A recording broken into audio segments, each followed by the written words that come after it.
Before we begin, a quick and important disclaimer. The historical trends, legal concepts, and sociological case studies discussed in this video regarding divorce mediation and urban planning are strictly for educational and entertainment purposes only. This content does not constitute professional legal, financial, real estate, or psychological advice. Every marriage, divorce, and legal dispute is subject to specific state laws and unique personal circumstances. Always conduct your own due diligence and consult with licensed legal professionals, certified mediators, or financial advisors regarding your specific situation before making any life-altering decisions. If I told you that the layout of your neighborhood, the width of your street, and the distance to your nearest grocery store had a statistically measurable impact on the likelihood of you sitting across from a divorce mediator, you would probably think I was exaggerating. But the data reveals a terrifying and completely hidden reality about the American dream. Consider this heavily studied historical trend. A daily commute exceeding 45 minutes increases the statistical probability of a marriage ending in divorce by an astonishing 40%. But that is just the surface of the phenomenon. The true, unspoken architect of millions of marital collapses in the United States over the last 70 years was not infidelity, and it was not purely financial mismanagement. It was the physical asphalt, the zoning laws, and the deliberate urban planning decisions made in the mid-20th century that fundamentally rewired human interaction. We are going to explore a connection so deeply embedded in our daily lives that it is almost invisible. We are looking at the direct, undeniable historical relationship between the rise of American suburban sprawl and the subsequent explosion of the divorce mediation industry. You will see exactly how city planners inadvertently designed the perfect pressure cooker for the American nuclear family, and how the legal system was forced to invent a completely new method of conflict resolution just to handle the unique, complex fallout. By the end of this exploration, you will never look at a cul-de-sac, a sprawling interstate highway, or a seemingly peaceful suburban subdivision the same way again. This is not just a history lesson. For anyone living in the United States today, understanding the hidden forces built into your physical environment is crucial. This deep dive solves a massive blind spot for the modern American family. We often blame ourselves entirely for the friction in our households, internalizing the stress, the exhaustion, and the isolation as personal failures. But by unpacking the historical case studies of how our cities were zoned and built, you will gain a profound structural understanding of why modern relationships are under such unique geographic and financial duress. You will discover how the specific asset structure forced upon the middle class by post-war housing policies essentially mandated the creation of divorce mediation as an alternative to the traditional court system. Understanding this structural reality provides extreme clarity, stripping away the emotional fog of marital conflict and revealing the cold, hard urban mechanics operating behind the scenes. To fully grasp how urban planning forced the evolution of divorce mediation, we have to travel back to the fundamental restructuring of the American landscape following the Second World War. Before the widespread adoption of the automobile and the subsequent suburban boom, American urban life was characterized by high-density, mixed-use neighborhoods. Families lived in close proximity to their extended relatives, their workplaces, and local markets. This dense urban fabric provided an organic, built-in support system. Childcare was often communal or shared among multi-generational households living on the same block. The financial and emotional burdens of running a household were distributed across a wider network of immediate community members. If a marriage experienced extreme friction, the geographical constraints and the dense social fabric often forced informal mediation through family elders or community leaders. The physical environment itself acted as a buffer against the complete isolation of the nuclear family.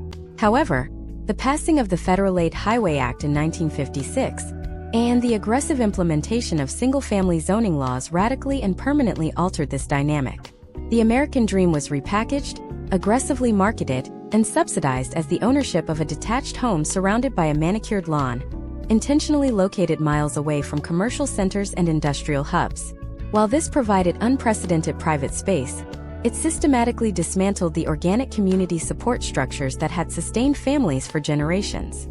Urban planners, driven by the desire to separate residential living from the pollution and noise of the city, created sprawling, car-dependent environments. This isolation transformed the nuclear family into a closed system.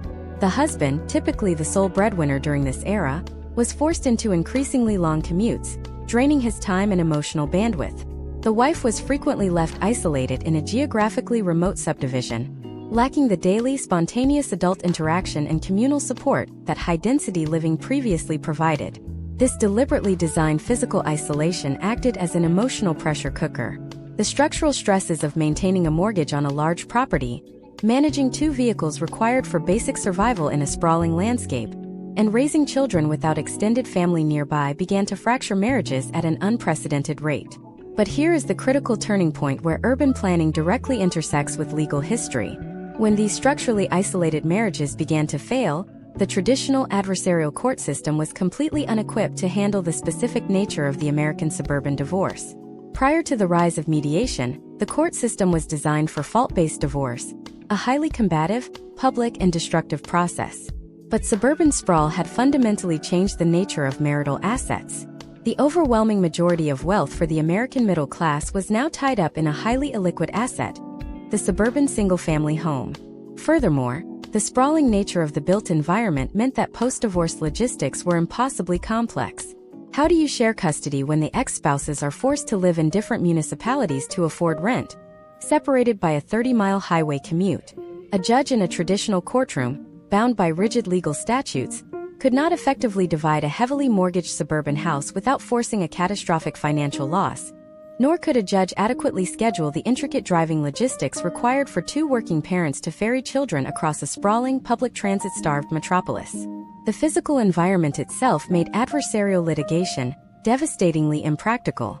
The rigid court system threatened to bankrupt the very families that post-war housing policies had sought to elevate. There was a desperate need for a flexible, private, and deeply customized form of conflict resolution that could untangle the complex web of joint mortgages, car loans, and sprawling geographical logistics. This structural crisis, directly born from the design of the American suburb, served as the primary catalyst for the widespread adoption of divorce mediation. Mediation arose not simply as a softer, more emotionally intelligent alternative to court, but as a logistical necessity. It was the only legal framework flexible enough to address the unique, illiquid, and geographically constrained reality of the failing suburban American dream. We will examine the specific early case studies where traditional courts completely collapsed under the weight of suburban asset division, forcing lawyers to quietly move their clients out of the courtroom and into conference rooms, birthing the modern mediation industry out of sheer geographical necessity. Let us look at exactly how this sheer geographical necessity plays out in real time by examining a highly common modern scenario. Imagine a typical married couple, let us call them David and Emily, living right now in the year 2026 in a sprawling residential subdivision just outside of Atlanta, Georgia. They purchased a 4-bedroom house at the peak of the housing market, a property surrounded by winding residential roads that intentionally lack sidewalks and are completely disconnected from any meaningful public transit system. To get to their respective jobs and maintain their household income, David must drive 45 minutes north on congested interstate highways, while Emily drives 50 minutes south. When their marriage reaches a critical breaking point, the traditional legal mechanism expects them to enter a formal courtroom and fight for the equitable distribution of their marital assets. But we must ask what assets they are actually fighting for in this environment. The primary wealth they possess is entirely locked within the drywall, the framing, and the mortgage of a suburban house that strictly requires 2 incomes simply to avoid foreclosure. A traditional family court judge, operating under adversarial legal frameworks established centuries ago, would typically order the forced sale of the home to liquidate and divide the asset evenly. In a high-density urban environment of the past, David and Emily might have simply rented separate apartments down the street from one another, keeping their children in the exact same school district and maintaining their local community support networks. But in their modern suburban reality, selling that heavily mortgaged home means absolute financial devastation and forced geographical exile. Because modern suburban zoning laws strictly mandate large minimum lot sizes and outright prohibit multifamily housing or affordable apartment complexes in their immediate district, neither David nor Emily can afford to rent or buy a smaller property anywhere near their current neighborhood. The closest affordable housing might be 20 or 30 miles away, in completely opposite directions. This is the exact geographical trap that 20th century urban planning inadvertently set for the modern American family. A judge striking a wooden gavel and ordering a 50-50 financial split of a physical house does not even begin to solve the logistical nightmare of how these 2 individuals are supposed to transport their children to the same elementary school, while an hour apart in opposite municipalities. The rigid binary nature of a traditional courtroom decision is entirely incompatible with the sprawling interconnected dependencies of suburban life. When family law attorneys in the late 1970s and early 1980s began watching family after family financially implode simply because they could not physically untangle their lives within a sprawling car-dependent ecosystem, severe panic began to set into the legal profession. The realization hit the industry that the built environment itself had fundamentally weaponized the divorce process, turning a legal separation into a geographical catastrophe. To deeply understand the magnitude of this structural shift, we must analyze a crucial historical trend that began in California, a state that served as the ultimate laboratory for post-war suburban sprawl. California prioritized massive highway construction and sprawling tract housing over all other forms of civic development. It is absolutely no coincidence that California was also the very first state to implement no-fault divorce through the Family Law Act of 1969. While cultural historians often frame this legislation purely as a social revolution regarding personal freedom, a rigorous examination of historical trends reveals it was fundamentally a logistical surrender to the built environment. As millions of people migrated to sprawling, disconnected developments in the San Fernando Valley and Orange County, the sheer volume of couples trapped in unworkable suburban asset structures completely flooded the legal system. Lawyers and judges realized that litigating personal fault in a courtroom was a massive waste of precious financial resources. Those resources were desperately needed just to cover the extreme newly invented costs of establishing two completely separate car-dependent households. The legal system had to pivot drastically to prevent a massive economic collapse of the middle class. It was during this specific era of massive suburban expansion that forward-thinking family law attorneys began to physically pull couples away from the adversarial judge. They started sitting them down at informal roundtables, bringing in financial planners, and desperately trying to reverse engineer a survival strategy. This was the raw, unpolished genesis of the modern divorce mediation industry. It was not born out of a progressive desire for emotional healing. It was born out of desperate financial triage in the face of a brutal geographical reality. Let us dive much deeper into the precise mechanics of this financial triage by looking at early case studies of mediation. In a traditionally litigated divorce, the focus is inherently backward-looking, obsessing over historical grievances and assigning blame. But the early pioneers of mediation quickly realized that in a sprawling suburban context, the only factors that truly mattered were forward-looking cash flow and physical geography. The mediation process had to invent entirely new frameworks for calculating the cost of living, because the suburban environment demanded it. Mediators were the very first professionals to systematically calculate the exact financial burden of an automobile commute as a primary factor in asset division. If a husband retained the suburban house to keep the children in their school district, but the wife had to move to an apartment complex 30 miles away, the mediator had to factor in the absolute necessity of a second reliable vehicle, the fluctuating price of gasoline, and the literal hours lost in daily transit. These factors directly impacted her future earning potential and her physical ability to manage shared childcare. The traditional courtroom simply did not have a standard legal formula for this kind of extreme geographical displacement. Mediation thrived and expanded rapidly because it allowed couples to negotiate highly customized agreements outside the bounds of rigid law.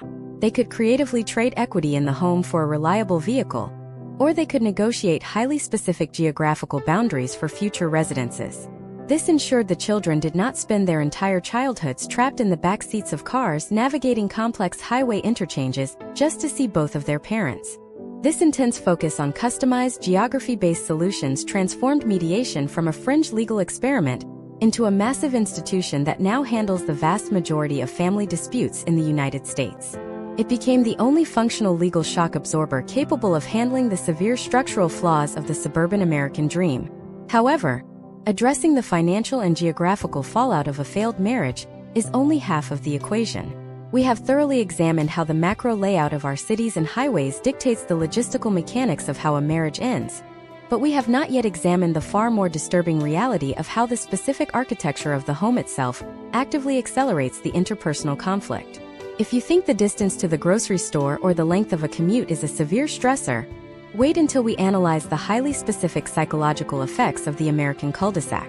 The deliberate social isolation engineered into dead-end streets, large setbacks, and high privacy fences created a unique behavioral sink that fundamentally changed human psychology.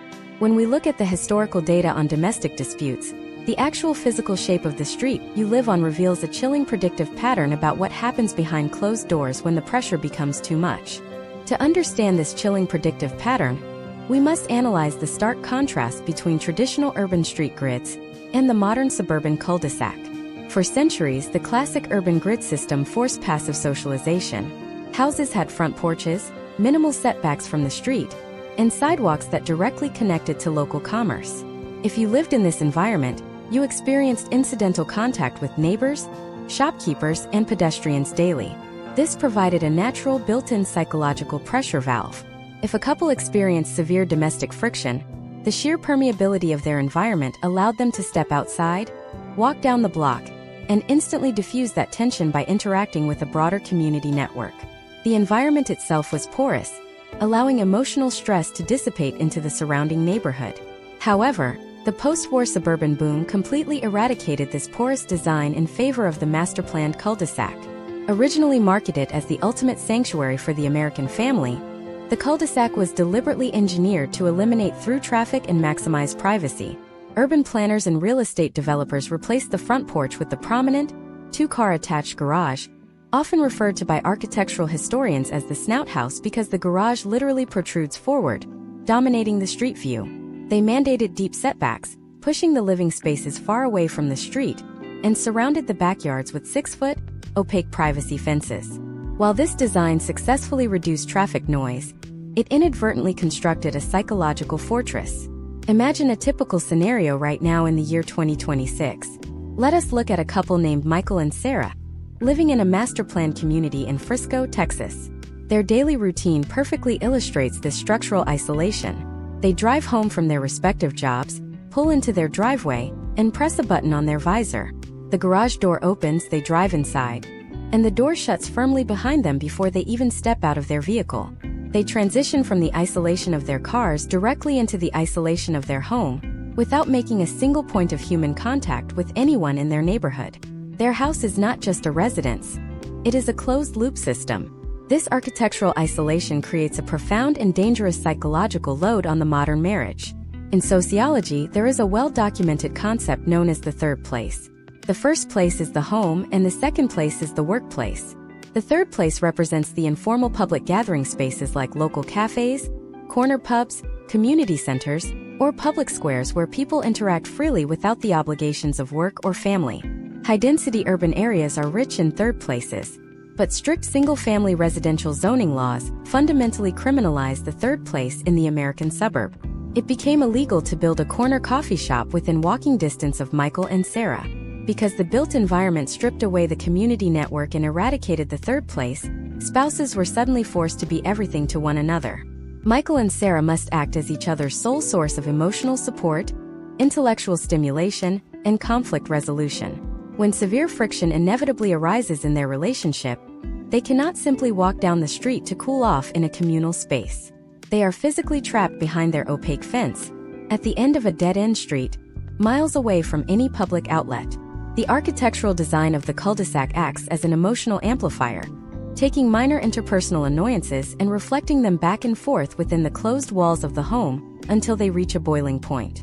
When this pressure finally fractures the marriage, the traditional court system is utterly incompatible with the psychological conditioning of the suburban couple. For decades, couples like Michael and Sarah have been heavily conditioned by their physical environment to expect total privacy and absolute control over their personal space. The idea of walking into a highly public, brightly lit county courthouse, sitting on a wooden bench surrounded by strangers, and having their most intimate personal and financial failures dissected by a judge in an open forum is psychologically devastating. It is a complete violation of the suburban sanctuary they spent their entire adult lives paying for. This severe clash between the hyper-private suburban lifestyle and the hyper-public traditional legal system created a massive void in the market. Divorcing couples were desperate for a dispute resolution mechanism that mirrored the privacy of their cul-de-sacs. This is exactly where the practice of divorce mediation found its most explosive growth. Mediation offered something a courtroom never could, which was strict contractual confidentiality. Lawyers began moving these highly sensitive, emotionally volatile disputes out of the public record and into private, closed-door conference rooms. The mediator essentially stepped in to replace the community network that the suburban street layout had destroyed. In the absence of a village elder, a local religious leader, or a close-knit extended family living down the block, the professional mediator became the artificial, paid-for third party required to de-escalate the conflict. They provided an objective, neutral ground that the isolated residential architecture completely lacked. By opting for mediation, couples could dismantle their lives behind closed doors, shielding the collapse of their American dream from the prying eyes of the very neighbors they had spent years hiding behind privacy fences to avoid. The historical trend clearly shows that as the percentage of Americans living in master-planned, disconnected suburban developments skyrocketed throughout the late 20th and early 21st centuries, the demand for private mediation services rose in exact parallel. The mediation industry essentially monetized the lack of community built into our municipal zoning codes. It became the required psychological shock absorber for families experiencing the catastrophic failure of a closed-loop architectural system. But while the psychological isolation of the cul-de-sac drove couples into the private, confidential arms of mediators, there was an even larger, more mathematically terrifying force trapping them in that house to begin with. The physical layout of the streets only tells the social side of the story. We have to look at the exact financial instrument that literally bankrolled this massive suburban expansion. When you see how the modern 30-year fixed-rate mortgage was explicitly engineered by institutional forces, and how it transforms into a devastating financial explosive device during a marital separation, you will suddenly understand why mediation went from being a helpful, private alternative to an absolute, unavoidable legal mandate for survival. Let us examine the very foundation of the American suburban expansion to see exactly how this financial explosive device was constructed. Prior to the 1930s, buying a home in the United States required a massive down payment, often up to 50% of the total purchase price. The loan terms were incredibly short, typically lasting only 3 to 5 years, and they ended in a massive, unmanageable balloon payment. But to stimulate a shattered economy after the Great Depression, and to house millions of returning veterans after World War II, the federal government and institutional banks fundamentally restructured real estate finance. They created the Federal Housing Administration and effectively birthed the long-term, fully amortized mortgage. This financial instrument was marketed as a brilliant mechanism for getting working-class families into newly built suburban homes. However, it contained a hidden mathematical reality that becomes completely toxic the moment a marriage begins to dissolve. To understand the sheer danger of this toxicity, we have to look closely at the brutal mechanics of an amortization schedule.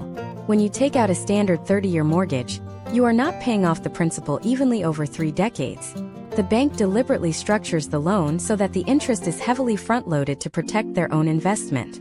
For the first 5 to 10 years of that loan, the vast majority of your monthly payment goes directly to the lender in the form of pure interest, while only a microscopic fraction actually pays down the debt on the physical property. You are essentially renting the money from the bank, firmly anchoring your financial future to the assumption that your household income and your marriage will remain perfectly stable for at least a decade before you see any real return on investment. Imagine a typical married couple living in the current year 2026. Let us call them John and Jessica. They purchased a beautiful, sprawling suburban home in a newly developed subdivision in Ohio precisely 4 years ago for $450,000. They put down a minimal, government-approved down payment of 3%, essentially borrowing the entire value of the property. Now, due to the extreme isolation of their suburban environment, the lack of local community support, and the severe stress of managing 2 exhausting commutes, their marriage has reached an irreversible breaking point. They decide to file for divorce and head to a traditional family court, operating under the assumption that they can simply order the sale of the house, split the profits evenly, and smoothly transition into 2 separate lives. This is exactly where the mathematical trap of the 30-year mortgage violently snaps shut. Because they are only 4 years into their amortization schedule, John and Jessica have built virtually zero genuine equity. They still owe the bank roughly $430,000. If a traditional family court judge strictly follows standard legal procedure and orders the immediate, equitable liquidation of the marital asset, John and Jessica are instantly facing financial ruin. When you factor in the standard 6% real estate agent commission required to sell the home, plus closing costs, mandatory inspection repairs, and the exorbitant hourly rates of 2 adversarial divorce attorneys actively fighting each other in a courtroom, the transactional cost of selling the home far exceeds the tiny sliver of equity they possess. If the judge forces the sale to sever the financial ties, John and Jessica will actually have to write a check for tens of thousands of dollars out of pocket just to legally dissolve their union and surrender their property. The traditional adversarial legal system offers absolutely no flexibility for this modern mathematical reality. A judge sitting on a bench cannot legally force a major banking institution to change the terms of a mortgage contract. A judge cannot magically manifest equity where the amortization schedule proves none exists. They can only order the physical asset to be divided, and in the case of a young, highly leveraged suburban mortgage, dividing the asset mathematically means destroying both individuals with unsecured debt. This terrifying financial cliff is the exact historical catalyst that forced mediation to transform from an optional, alternative dispute resolution method into an absolute, mandatory survival strategy for the American middle class. When forward-thinking family law attorneys in the late 20th century started watching family after family go completely bankrupt just trying to separate their living arrangements, they realized the traditional courthouse was an active hazard to their clients. They recognized they had to pull these couples out of the rigid legal system and place them in front of a financial mediator who possessed the flexibility to creatively bypass the amortization trap. In a private, customized mediation setting, John and Jessica are not forced by a gavel to blindly liquidate a toxic asset. Instead, a skilled mediator analyzes their entire financial portfolio and begins constructing highly complex, customized workarounds that a traditional judge simply does not have the legal authority or the time to mandate. The mediator might facilitate a creative arrangement where Jessica keeps the house and assumes the existing mortgage, while John is compensated with a disproportionate, tax-free transfer of Jessica's retirement accounts. Or the mediator might draft a highly specific, legally binding co-ownership agreement, allowing both parties to retain joint ownership of the property for exactly 5 more years until the home naturally appreciates in value and the amortization curve finally crosses the threshold of profitability. They might even structure a unique arrangement where one spouse rents a small room in a completely different city, but continues to pay 40% of the mortgage to avoid a credit-destroying foreclosure, all while maintaining shared custody through meticulously calculated, legally enforceable driving schedules. These hyper-specific, intricately balanced financial negotiations are the absolute lifeblood of modern divorce mediation. They exist entirely because the mass adoption of the 30-year fixed-rate mortgage made traditional litigation financially fatal for the average suburban couple. We can observe this exact historical trend accelerating aggressively during major economic downturns. Consider the grim case studies emerging from the 2008 subprime mortgage crisis. When the housing bubble burst and millions of sprawling suburban homes suddenly plummeted in value, plunging families into severe negative equity, the traditional divorce courts effectively froze. Judges literally could not divide physical assets that had a massive negative net worth. During this exact historical period, the private mediation industry experienced an unprecedented, explosive surge in demand. Mediation was the only venue where couples trapped in underwater suburban mortgages could sit down, look at the brutal mathematical reality on a spreadsheet, and negotiate a mutual surrender strategy without completely destroying their respective financial futures through a forced court sale. The built environment of the American suburb and the specific financial instruments used to construct it created an inescapable snare. The architecture of the cul-de-sac isolated the couple psychologically, and the front-loaded amortization schedule trapped them financially. Mediation evolved to become the only functional key to that trap. But untangling the complex web of a heavily leveraged mortgage is only one piece of the devastating suburban puzzle. Even if a mediator successfully negotiates a brilliant financial buyout and saves a couple from immediate bankruptcy, those two individuals now have to physically leave that conference room and find new, separate places to live within their city. And this is exactly where the urban planning decisions of the mid-20th century deliver their final, most devastating blow to the divorcing family. When you discover how the strict, invisible zoning laws of the modern American city deliberately eradicated an entire category of housing known as the missing middle, making it legally impossible to find affordable, transitional shelter near your children, you will see how the physical layout of our neighborhoods practically guarantees a post-divorce logistical nightmare that can take decades to recover from. To fully grasp the magnitude of this logistical nightmare, we must analyze a critical historical housing concept known as the missing middle. Before the mass suburbanization that followed the Second World War, American cities were characterized by a rich, continuous gradient of housing options. A single neighborhood would seamlessly blend detached homes with duplexes, fourplexes, courtyard apartments, and townhomes. This diverse architectural ecosystem provided a natural built-in escalator for the various stages of human life. If a young couple married, they might rent a small courtyard apartment. As their family grew, they could purchase a larger home. Crucially, if that marriage eventually dissolved, the built environment offered a geographic safety net. One spouse could simply downsize into a duplex located on the exact same street. The children could walk back and forth between both parents' residences without crossing a major intersection. The structural disruption to the child's geographical and social stability was minimal, because the city was designed to accommodate transition. However, beginning in the mid-20th century, municipal governments aggressively adopted strict Euclidean zoning laws. This highly rigid legal framework sought to completely separate residential areas from commercial areas, but more devastatingly, it effectively criminalized the missing middle. By the late 20th century, in over 75% of residential land in major American cities, it became completely illegal to build anything other than a single-family home on a large, heavily restricted plot of land. Planners intentionally erased the duplexes and townhomes to maximize property values and enforce a uniform aesthetic. But in doing so, they completely destroyed the geographical safety net required for a functioning society. Imagine a couple, Robert and Amanda, navigating a complex separation right now in the year 2026. They reside in a sprawling master-planned subdivision just outside of Phoenix, Arizona. They share joint physical custody of their 2 young children, meaning the legal system demands they split parenting time equally. In a historically functional urban environment, Robert would simply rent a small, affordable townhome 2 blocks away. But their Phoenix suburb is legally zoned exclusively for massive single-family properties that neither Robert nor Amanda can possibly afford to maintain alone.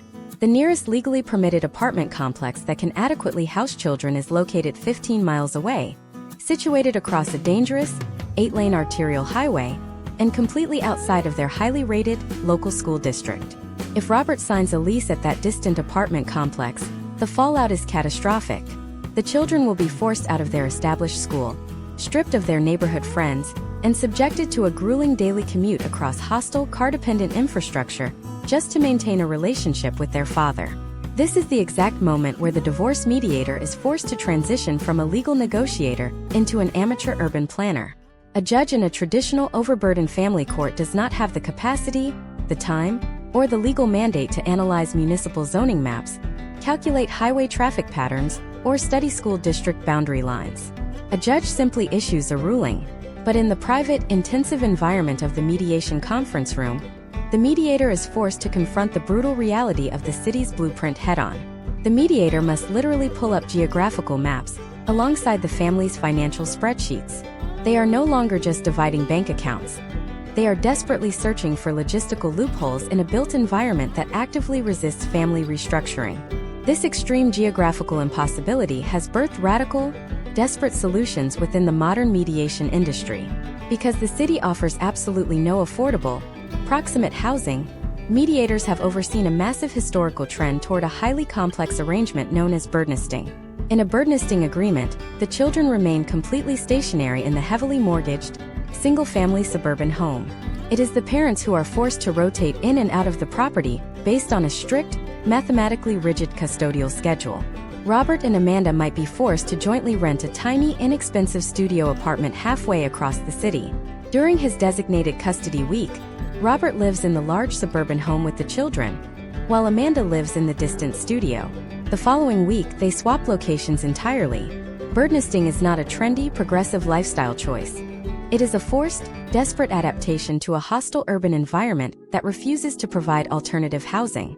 It is a logistical nightmare that requires an extraordinary, almost impossible level of ongoing communication and financial entanglement between 2 people whose relationship has already fundamentally broken down. It forces divorcing couples to remain inextricably linked, sharing not just a massive mortgage, but the intimate, daily living spaces of 2 completely separate residences, simply because mid-century city planners decided that townhomes would lower neighborhood property values. The mediator is therefore tasked with translating this urban planning failure into a legally binding contract. They have to painstakingly draft ironclad clauses dictating microscopic details of daily life. The mediation document must legally define who is responsible for cleaning the gutters at the primary house, who restocks the refrigerator in the shared studio apartment, and precisely how utility bills are prorated between two properties operating on different municipal power grids. Because the environment is entirely car-dependent, the mediator must even draft contingency plans for vehicle failures. If Robert's car transmission fails, he physically cannot reach the suburban house to begin his custody week. The mediation contract must account for public transit deserts, fluctuating gasoline prices, and the compounding delays of interstate traffic. We have effectively outsourced the catastrophic consequences of our broken urban planning policies to private conflict resolution professionals. Mediators are tasked with solving spatial and architectural impossibilities, using nothing but legal contracts and spreadsheets. But while complex arrangements like bird nesting and highly calculated commuting schedules might keep the parents financially afloat on paper, and might temporarily keep the children anchored in their original school district, we must examine the hidden, long-term collateral damage of these forced solutions. We have thoroughly discussed the financial destruction and the extreme logistical acrobatics required by the parents. But what happens when you force a child to grow up treating their own home not as a sanctuary, but as a highly scheduled, heavily mediated transit hub? The psychological conditioning of the suburban built environment does not miraculously end when the parents finalize their divorce. It completely rewires the developing brain of the child caught in the geographical crossfire. When we analyze the longitudinal sociological data on how these heavily mediated, geography-driven custody arrangements impact the next generation, we uncover a disturbing psychological phenomenon that fundamentally alters how these children will view their own future relationships, their concept of stability, and the very definition of what a home is supposed to be. To understand the psychological rewiring of the next generation, we must look at the physical reality of a child living within a mediated suburban divorce. In the year 2026, let us follow the life of a 10-year-old named Leo. Leo lives in a high-growth corridor of Charlotte, North Carolina. Because his parents, Mark and Sarah, could not find affordable housing within 10 miles of each other due to strict single-family zoning, they settled on a mediated geographic compromise. Every Sunday at exactly 6 in the evening, Leo is transitioned from one parent to the other. But because there are no communal parks, walkable town squares, or neutral third places in their sprawling development, this transition happens in the most sterile environment imaginable. A gas station parking lot located precisely at the midway point of a 20-mile highway stretch. For Leo, the concept of home has been physically deconstructed. In a traditional, dense urban environment, a child might walk 3 houses down to their father's new apartment, maintaining the same sensory relationship with their neighborhood, their trees, and their local sidewalk. But in the mediated suburban model, home is no longer a place. It is a schedule. Historical trends in developmental sociology suggest that children raised in these car-dependent, high-transit custody arrangements begin to develop what researchers call a transactional view of domestic stability. The home is not a permanent sanctuary. It is a temporary port of call that must be meticulously packed for, moved from, and managed. This psychological shift is a direct byproduct of the lack of missing middle housing. Because the built environment failed to provide a duplex or a small apartment near Leo's school, his life is now defined by the logistics of the interstate. He spends upwards of 7 to 10 hours a week in the backseat of a car, watching the monotonous sprawl of strip malls and identical subdivisions pass by. This transit time is dead time. It is time stolen from extracurricular activities, from spontaneous play with neighborhood peers, and from the deep, quiet boredom that fosters creativity. The professional mediator, aware of this massive psychological strain, is forced to write even more complex clauses into the parenting plan to compensate for the hostile geography. They draft stipulations regarding the contents of Leo's backpack, mandating that each parent provide a full set of school supplies, clothes, and electronics to minimize the physical burden of the transition. They negotiate the exact mileage limits for where each parent can move in the future, effectively turning a legal document into a permanent geographic tether. But no matter how detailed the mediation agreement is, it cannot change the fact that Leo is growing up in a world where human relationships are managed through the lens of logistics and transportation efficiency. This leads to a chilling longitudinal realization. We are currently raising a generation of Americans who view the nuclear family home not as a generational anchor, but as a liability that creates extreme vulnerability. Case studies of young adults who grew up in these mediated suburban environments show a significant hesitation to invest in traditional suburban property. They have witnessed the sheer architectural difficulty of a family breakdown in a cul-de-sac. They have seen the financial and emotional wreckage caused by the lack of local housing options. This generation is beginning to prioritize mobility and urban density not just for lifestyle reasons, but as a form of relationship insurance. They are looking for environments that are structurally resilient to the potential outcomes of a personal crisis. Furthermore, we must analyze the role of the modern digital landscape in this mediated existence. In 2026, the physical distance between Mark and Sarah is partially bridged by aggressive digital surveillance and communication tools, often mandated by the mediator. Shared calendars, GPS-tracked arrival notifications, and monitored messaging apps are the digital scaffolding holding this geographically fractured family together. The mediator often acts as the primary administrator of this digital infrastructure, setting the rules for how often a parent can FaceTime a child and under what conditions. This introduces a new layer of psychological complexity. Leo is not just being raised by two parents. He is being raised within a legally monitored digital ecosystem that exists solely because the physical environment makes natural, spontaneous interaction impossible. The lack of a front porch or a shared neighborhood park has been replaced by a digital dashboard. The child becomes a data point moving across a map, tracked by parents who are legally prohibited from speaking to each other outside of a monitored app. This is the ultimate conclusion of the isolated, master-planned suburban experiment. A family life so devoid of organic community support that it must be entirely simulated through legal contracts and silicon. But the most profound and perhaps most overlooked consequence of this urban planning failure is the impact on the elderly. While we focus heavily on the divorcing couple and their children, the sprawling suburban landscape creates a secondary crisis during a mediation. What happens to the grandparents? In the high-density urban past, the end of a marriage did not necessarily mean the end of a child's relationship with their extended family, because the grandparents were often part of the same walkable ecosystem. In the sprawling suburb, the grandparents are often located hundreds or thousands of miles away, or they are trapped in their own isolated single-family homes, unable to drive the distances required to assist a newly single parent. The mediator is then forced to account for this lack of extended family labor. They must factor the skyrocketing costs of commercial childcare into the child support equations, further straining the already precarious financial balance of the two new households. Because there is no grandmother down the street to watch Leo after school, Mark and Sarah must pay for a commercial after-school program located in a different strip mall, requiring even more driving, more gasoline, and more logistical coordination. The suburban environment essentially forces the family to outsource the roles that were historically filled by a community, turning domestic life into a series of expensive, mediated service contracts. This creates a vicious cycle. The more a family is forced to pay for these outsourced services due to their isolated environment, the more income they must generate. The more income they must generate, the more they must work and commute. The more they work and commute, the more stress is placed on their personal relationships.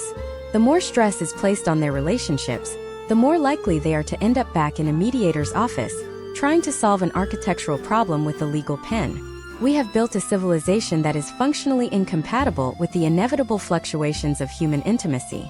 We have designed cities that assume a marriage will last for exactly 30 years, matching the length of a mortgage, and that the inhabitants will never experience a change in health, mobility, or status. But humans are not static, and the rigid, sprawling suburban model offers zero margin for error. As we look at the historical data, it becomes clear that we are not just witnessing a rise in divorce. We are witnessing the systemic collapse of an urban model that was never designed to house the complexities of real human life. However, as we move into the final chapters of this masterclass, we have to look at the emerging counter-movements. There is a growing group of urbanists, legal reformers, and even mediators who are beginning to realize that the only way to save the American family is to fundamentally rebuild the American city. They are advocating for a return to the missing middle, for the decriminalization of the third place, and for a legal system that recognizes the profound impact of geography on justice. But before we can explore these solutions, we have to look at one final, dark reality of the suburban mediation process: the hidden influence of the insurance and healthcare industries. When you see how your zip code and your neighborhood's walkability score are quietly factored into the long-term health projections used by mediators to divide assets, you will understand that your physical environment is tracking you far more closely than you ever imagined. To understand how your physical environment is tracking you, we must look at the hidden intersection of actuarial science, urban design, and the division of marital assets. In the modern mediation room of 2026, the discussion is no longer limited to who gets the primary residence or how to split a 401k. Professional mediators are increasingly incorporating long-term health projections and disability risk assessments into their settlement frameworks. This is because, in a post-divorce scenario, the cost of healthcare and the risk of physical decline are the largest unhedged liabilities a single individual faces. Historical trends in the insurance industry show a direct, measurable correlation between a person's zip code and their long-term health outcomes, often referred to by public health experts as the social determinants of health. When a mediator sits down with a couple, let us call them Brian and Jennifer, who are ending a 20-year marriage in a car-dependent suburb of Nashville, Tennessee, the mediator is looking at more than just their current bank balances. They are looking at a geographical risk profile. In their current neighborhood, Brian and Jennifer are forced to drive for every single caloric need. There are no sidewalks, the nearest park requires a 15-minute commute, and the local air quality is impacted by the proximity to a major freight interchange. Case studies in urban health indicate that residents in these types of high-sprawl environments face higher historical risks of chronic conditions such as obesity, hypertension, and cardiovascular disease compared to those in walkable, mixed-use neighborhoods. In a traditional court, a judge would rarely consider these environmental health factors when dividing a bank account. But in a deep-dive mediation, these projections become leverage. If Jennifer is the spouse moving out of the walkable urban core to a cheaper, more isolated periphery to afford a 3-bedroom rental for the kids, the mediator must calculate the potential outcomes of that move on her long-term healthcare costs. The mediator might argue that Jennifer requires a larger share of the liquid assets now to compensate for the statistically higher probability of medical expenses and the lack of community-based care options in her new, isolated zip code. We are seeing a historical trend where the walk score of a neighborhood is becoming a relevant metric in the negotiation of spousal support. This level of detail is necessary because the American suburban model has fundamentally outsourced the cost of health to the individual. In a walkable city, an elderly or slightly mobility-impaired individual can still access a pharmacy, a grocery store, and social interaction without a driver's license. In the sprawling suburb Brian and Jennifer inhabit, the loss of the ability to drive is a total loss of autonomy. Therefore, the mediator must account for the future cost of private transportation services or in-home care that a walkable environment would have provided for free. The physical layout of the city is essentially a hidden tax on the divorced individual, and the mediator is the only person tasked with calculating that tax before the final papers are signed. Imagine a scenario where the mediation involves a spouse with a pre-existing condition. Let us say Jennifer has a family history of mobility issues. In a high-density, transit-oriented development, her long-term financial risk is manageable. But in a sprawling car-dependent suburb, her risk of total isolation and the subsequent need for high-cost assisted living is significantly higher. The mediator must use these geographical data points to structure an asset division that provides Jennifer with a larger safety net. They might negotiate a higher percentage of the home equity or a larger portion of the pension precisely because the built environment she is moving into is hostile to her future physical reality. This brings us to the dark reality of the insurance industry's role in this process. By 2026, insurance companies have perfected the art of hyperlocal risk assessment. They know exactly which subdivisions are food deserts and which ones have the highest rates of traffic-related injuries. During a mediation, if one spouse is tasked with the majority of the driving for child custody exchanges, their personal insurance premiums will likely reflect that increased road exposure. The mediator must then factor these recurring, geography-based costs into the monthly child support and alimony calculations. The suburban landscape is not just a place to live. It is a series of escalating premiums that must be negotiated. Furthermore, we have to examine the impact of social isolation on mental health expenditures. Data from the last decade reveals that individuals living in highly isolated, single-family zones report higher instances of depression and anxiety following a divorce than those in communal urban settings. This is largely attributed to the lack of the third place we discussed earlier. Without a neutral ground for social reintegration, the cost of professional therapy and mental health support skyrockets. A professional mediator will often include these projected costs in the final settlement, recognizing that the environment itself is a primary driver of psychological distress. They are effectively assigning a dollar value to the loneliness engineered by mid-century urban planners. This intersection of geography and actuarial risk is why mediation has become so vital. It is the only place where the hidden costs of the American-built environment are actually acknowledged and accounted for.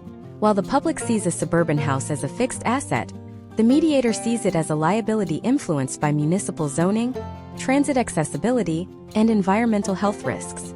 They are deconstructing the American dream into a series of risk-adjusted cash flows. But as we peel back the layers of this geographic tracking, we find an even more systemic issue that mediation is currently struggling to solve. It is a problem that goes beyond the individual health of the spouses and touches on the very survival of the American middle class as a concept. We have talked about the house, the car, the kids, and the health risks, but we have not yet addressed the most significant shift in the American legal and urban landscape in the last 50 years: the rise of the Homeowners Association, or the HOA. In 2026, nearly 80% of new housing starts in the United States are located within an HOA. These private, quasi-governmental organizations have their own sets of rules, their own legal fees, and their own power to place liens on properties.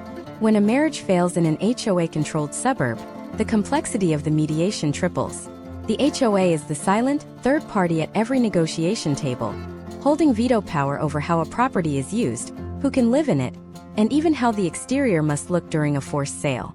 When you see how the specific legal bylaws of a modern HOA can be used as a weapon in a divorce mediation to trap a spouse or drain their remaining equity, you will realize that the cul-de-sac is not just a psychological fortress. It is a legal prison with a very expensive gatekeeper. The mediator's job is no longer just about the law of the state. It is about the law of the neighborhood. We are entering a period where the private governance of our streets is overriding the public justice of our courts. This leads us to a terrifying question. If the city planners designed the traps and the banks built the cages, what happens when the neighborhood itself decides it wants a piece of the divorce settlement? The historical relationship between urban planning and divorce mediation is reaching a breaking point where the cost of living in a regulated community is becoming the primary driver of whether a family can afford to separate at all. We are looking at a future where your ability to leave a marriage is dictated by the fine print in a neighborhood covenant, and the mediator is the only person who can help you find the exit. To truly understand the power of the fine print, we must analyze the historical rise of the Homeowners Association as a dominant force in American urban planning. In the mid-20th century, as municipalities struggled to fund the massive infrastructure requirements of sprawling subdivisions, they shifted the burden of maintenance onto private developers. These developers in turn created HOAs to manage the roads, the sewers, the parks, and the aesthetic standards of the community. What began as a tool for neighborhood upkeep has, by the year 2026, transformed into a pervasive layer of private government that oversees millions of American households. For a couple in the midst of a divorce, the HOA represents a rigid, often hostile regulatory body that can dictate the terms of their financial exit. Imagine a case study involving a couple named David and Karen living in a master-planned community in suburban Virginia. Their neighborhood is governed by a strict set of covenants, conditions, and restrictions, or CC&RS. As their marriage dissolves and they enter mediation, they realize that their largest asset, the family home, is subject to the whims of an unelected board of neighbors. In their mediation session, the professional mediator must first determine if the HOA bylaws allow for a rental of the property. If David and Karen cannot afford to sell the house due to the front-loaded amortization trap we discussed earlier, their survival strategy might be to move out and rent the property to a third party until the market improves. However, many modern HOAs have implemented strict rental caps, often prohibiting more than 10% of the homes in the neighborhood from being non-owner occupied. If that cap has already been reached, David and Karen are legally blocked from generating the rental income they need to fund their two new separate lives. The mediator is then forced to negotiate a settlement based on a frozen asset. This is a historical trend where private land use regulations are directly overriding personal financial recovery. The mediator has no power to sue the HOA to lift the rental cap. They can only help the couple navigate the catastrophic financial consequences of being trapped in a house they can no longer afford to live in together, but are legally forbidden from renting out. Furthermore, we must look at the predatory nature of HOA fines and assessments during a marital crisis. When a household is in turmoil, the meticulously manicured lawn and the specific shade of beige required for the window shutters are rarely the top priorities. But the HOA does not pause for domestic tragedy. If the grass grows 2 inches past the regulated height or the trash cans are left on the curb for 12 hours too long while one spouse is moving out, the HOA can levy daily fines that escalate rapidly. In many states, These private organizations have the legal authority to place a super priority lien on the property for unpaid fines. This means that before a single dollar of the home sale can go to David or Karen, or even to the bank holding the mortgage, the HOA must be paid in full. In a deep dive mediation, the mediator must account for these potential HOA liabilities. They have to review months of neighborhood correspondence to ensure no hidden liens exist that could derail the settlement. They might even have to negotiate which spouse is legally responsible for maintaining the aesthetic standards of the home during the transition period to prevent the HOA from cannibalizing the remaining equity. The mediation agreement becomes an intricate maintenance contract designed to appease a third-party corporate entity. The cul-de-sac is no longer just a place of residence. It is a regulated asset where the neighborhood board has more control over your exit strategy than the family court judge. This level of private control extends into the realm of social engineering. Some high-end gated communities in the United States have historically utilized their bylaws to restrict the types of vehicles that can be parked in driveways, or the number of unrelated adults who can reside in a single dwelling. For a divorcing spouse who needs to bring in a roommate to cover the mortgage or who needs to park a commercial work vehicle at their home to start a new business, these HOA rules are a direct threat to their post-divorce autonomy. The mediator must act as a translator, reading the dense legal jargon of the HOA handbook to ensure the couple does not inadvertently trigger a lawsuit from their neighbors while trying to rebuild their lives. But the most insidious historical relationship between urban planning and the HOA model is found in the privatization of public space. Because these subdivisions are designed to be closed loops, the HOA often owns the very streets and sidewalks. If a mediator is drafting a custody exchange agreement, they must be aware that the local park where they intended the parents to meet might be private property, reserved exclusively for residents. If one spouse is no longer a resident of that specific HOA, they can technically be trespassed from the very park where they are supposed to see their children. The built environment is literally being used to enforce a geographic hierarchy of belonging that complicates the legal rights of the non-resident parent. Case studies from the year 2026 show that mediators are increasingly requiring couples to sign HOA-specific disclosure forms. These forms acknowledge that the couple has read the neighborhood covenants and understands that their divorce settlement must comply with private community rules. We are witnessing the emergence of a two-tiered justice system, one for those in traditional public neighborhoods and one for those trapped in the private legal web of the modern suburban development. The cost of mediation in these HOA-heavy areas is statistically higher because the legal complexity of the assets is so much greater. Every flower bed and every parking spot is a potential litigation point. This privatization of governance is the final brick in the wall of the suburban trap. We have analyzed how the architecture isolates you, how the mortgage binds you, how the zoning limits your housing options, and how the HOA regulates your behavior. The mediator is the only professional left who is trained to look at this entire interconnected system and find a path forward. They are the cartographers of a fragmented legal landscape. But as they help families navigate these private prisons, a new and even more complex variable is entering the room. We are entering the era of the smart city and the algorithmic neighborhood. In 2026, your home is not just governed by an HOA board. It is increasingly monitored by automated sensors, doorbell cameras, and neighborhood watch apps that feed data directly into private security databases. When a mediator is trying to protect the privacy of a divorcing couple, they are now fighting against an urban infrastructure that is designed to record and report every movement. The next frontier of divorce mediation is not just about physical assets or legal bylaws.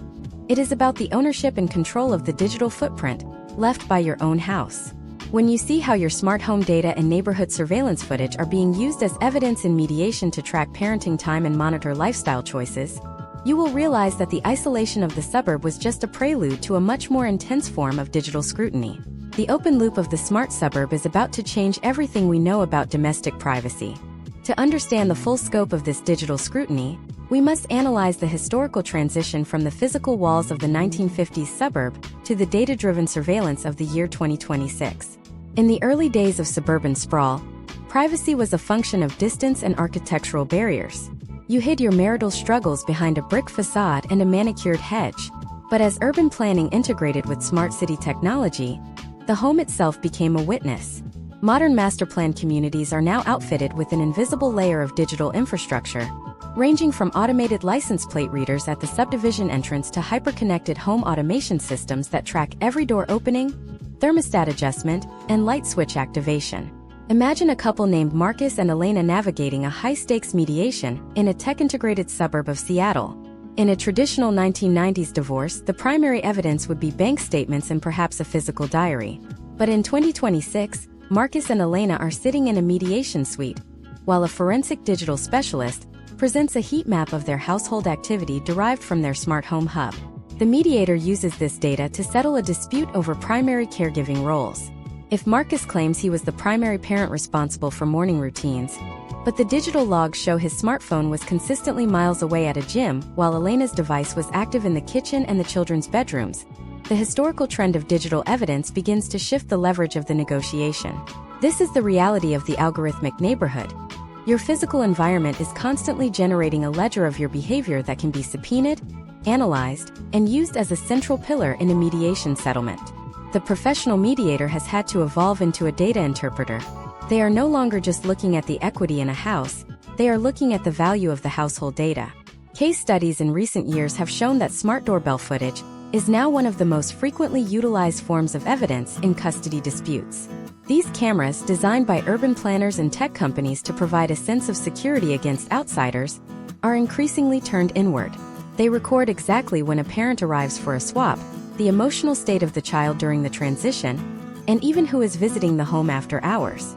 In a mediation session, this footage acts as an objective, albeit invasive, third party. It removes the he said she said element of traditional litigation, but replaces it with a permanent, digital record that makes true privacy an impossibility. This leads to a profound historical shift in how we define the domestic sanctuary. The American suburb was built on the promise of the castle doctrine, the idea that a man's home is his fortress. But when that fortress is equipped with biometric locks and energy monitoring sensors, the castle becomes a glass house. Mediators are now drafting specific clauses in separation agreements regarding the ownership of digital accounts. Who retains the history of the Nest thermostat? Who keeps the logs of the Amazon Alexa? These are not trivial questions. This data contains the intimate rhythm of a family's life, and in the hands of a skilled negotiator, it can be used to construct a narrative of parental fitness or financial waste. Furthermore, we must examine the role of neighborhood watch apps. These platforms were designed to foster community in the absence of the third place, allowing neighbors in isolated cul-de-sacs to alert each other to suspicious activity. However, in the context of a failing marriage, these apps often become tools for community-wide surveillance. If a spouse moves out but frequently returns to the neighborhood, their presence is often flagged by observant neighbors on these digital forums. A mediator might find themselves reviewing screenshots from a neighborhood app to determine if a spouse is violating a temporary residency agreement. The lack of organic, physical community interaction in the suburb has been replaced by a digital panopticon where every neighbor is a potential witness with a high-definition camera. This environmental tracking extends even further into the financial realm through the concept of the connected utility. In 2026, smart meters provide granular, real-time data on electricity and water usage. During mediation, this data can be used to prove or disprove residency. If a spouse claims they have moved out to justify a change in child support, but the water usage at the primary residence remains consistent with a four-person household, the mediator has empirical proof of a potential misrepresentation. The physical infrastructure of the city, managed by utility companies and municipal planners, is now a primary source of legal discovery. The historical relationship between urban planning and mediation has reached its most complex phase, the mediation of the digital twin. Many modern developments now create a digital twin of the entire neighborhood for maintenance and planning purposes. This includes traffic flow data, pedestrian movement, and even sound levels. For a divorcing couple, this means their geographical movements within their own community are part of a larger dataset. If Elena argues that Marcus is consistently late for school pickups, the mediator doesn't have to rely on her testimony. They can potentially access the neighborhood's traffic management logs to see exactly when Marcus's vehicle crossed the primary intersection. This level of scrutiny creates a massive psychological burden. Families in the year 2026 are living under the constant awareness that their environment is recording their collapse. The mediator, once a neutral facilitator of conversation, is now a curator of digital reality. They must help the couple decide which parts of their digital history will be preserved and which will be deleted. They are negotiating the right to be forgotten within a built environment that is designed never to forget. We have moved from the social isolation of the 1950s to the logistical entrapment of the 1980s, the financial toxicity of the 2000s, and finally to the digital transparency of the 2020s. Every stage of American urban planning has added a new layer of complexity to the divorce process, and every layer has made the professional mediator more indispensable. We have built a world where you cannot simply walk away from a relationship because you are physically, financially, legally, and digitally tethered to a specific plot of land and a specific set of sensors. But as we reach the end of this deep dive, we have to ask the most important question. Is there a way out? As the pressure of the suburban model becomes unbearable, we are seeing the first ripples of a radical architectural and legal counter-rebellion. There is a new movement of planners and mediators who are working together to design divorce-resilient communities. They are rethinking everything from the mortgage contract to the way a cul-de-sac is shaped. They are trying to build a future where a change in your personal life doesn't require the total destruction of your geographical and financial identity. In our final part, we will explore these emerging solutions. We will look at the rise of the intentional neighborhood, the return of the multi-generational urban block, and the legal innovations that are finally beginning to decouple our personal freedom from our zip code. If the last 70 years were about building the trap, the next decade is about designing the escape. You will see the blueprints for a new American dream that actually accounts for the reality of human change. And you will learn the specific steps being taken right now to ensure that the next generation of families isn't born into a cage of asphalt and algorithms. The architectural and legal rebellion against the suburban trap begins with a radical concept known as flexible density. As we stand in the year 2026, a new generation of urban planners is looking back at the mid-century mistakes we have analyzed and is actively working to legalize the very housing structures that were once criminalized. This movement, often referred to as the pro-housing or YMBY movement, is not just about increasing the supply of homes. It is about creating a built environment that is resilient to the inevitable fluctuations of human relationships. The goal is to ensure that a change in marital status does not necessitate a total geographical and financial collapse. One of the most significant case studies in this transition is the widespread legalization of accessory dwelling units, or ADUs. In cities across the United States, from Los Angeles to Austin, homeowners are now legally permitted to build small independent living units in their backyards. While this is often discussed as a solution for the housing crisis or a way to house aging parents, its impact on the divorce mediation process is profound. Imagine a couple named Sarah and Thomas living in a suburb of Portland, Oregon. When their marriage ends, they are not forced to immediately liquidate their primary asset or subject themselves to the amortization trap. Because their property is zoned for an ADU, they can use the mediation process to finance the construction of a high-quality cottage in the backyard. One spouse moves into the cottage while the other remains in the main house. This simple architectural shift solves the most devastating problem of the suburban divorce: the geographical exile of the non-custodial parent.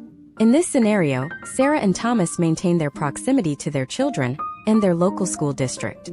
The children do not have to endure the trauma of the highway transition or the gas station parking lot swap. Their neighborhood remains their neighborhood. The mediator is no longer tasked with managing a logistical nightmare, but is instead facilitating a property development plan. This is a historical trend toward what experts call the divisible household, where the physical structure of the home is designed to adapt to the changing needs of the family, rather than forcing the family to conform to a rigid, single-family blueprint. Beyond the backyard cottage, we are seeing the rise of the intentional co-housing community. These are master plan developments designed specifically to combat the social isolation of the traditional cul-de-sac. In these communities, private homes are smaller, but they are centered around high-quality communal spaces, including shared kitchens, workshops, and extensive parks. For a person going through a divorce, these environments provide a built-in third place. They offer a natural support network that replaces the expensive, outsourced services of the isolated suburb. Case studies of families in co-housing show that post-divorce transitions are statistically less traumatic because the community infrastructure remains constant, even when the internal family structure changes. The mediator in this context works to the individual's membership in the community, recognizing that the social capital of the neighborhood is just as valuable as the financial equity in the home. However, rebuilding the physical city is a slow process. To address the immediate crisis, a parallel rebellion is occurring within the legal and financial systems.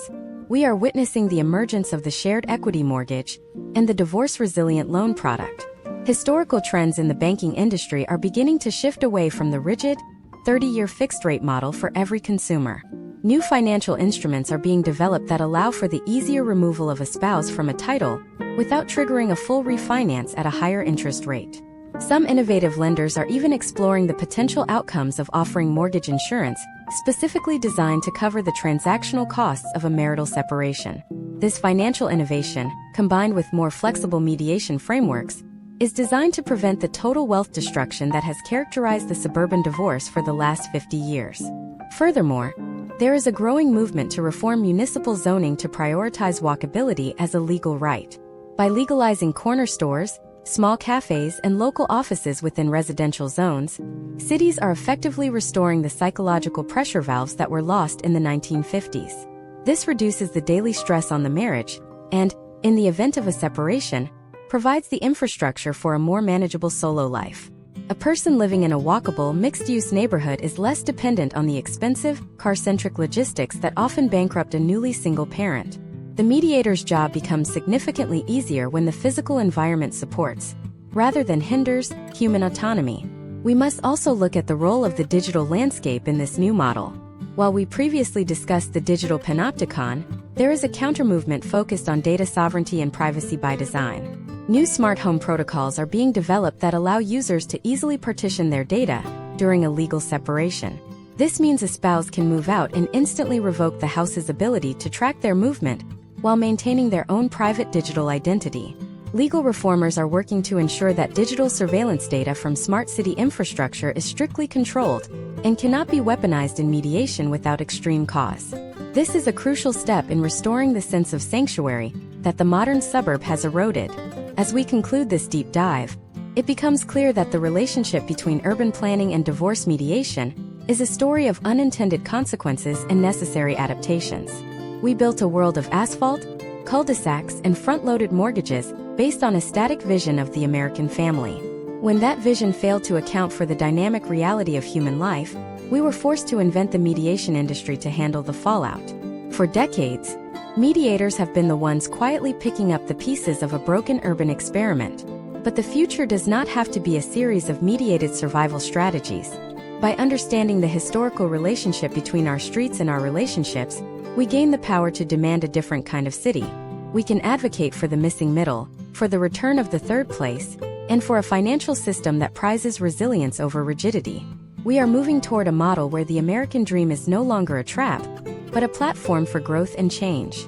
Imagine a future where the end of a marriage is certainly a personal tragedy, but not a geographical or financial death sentence.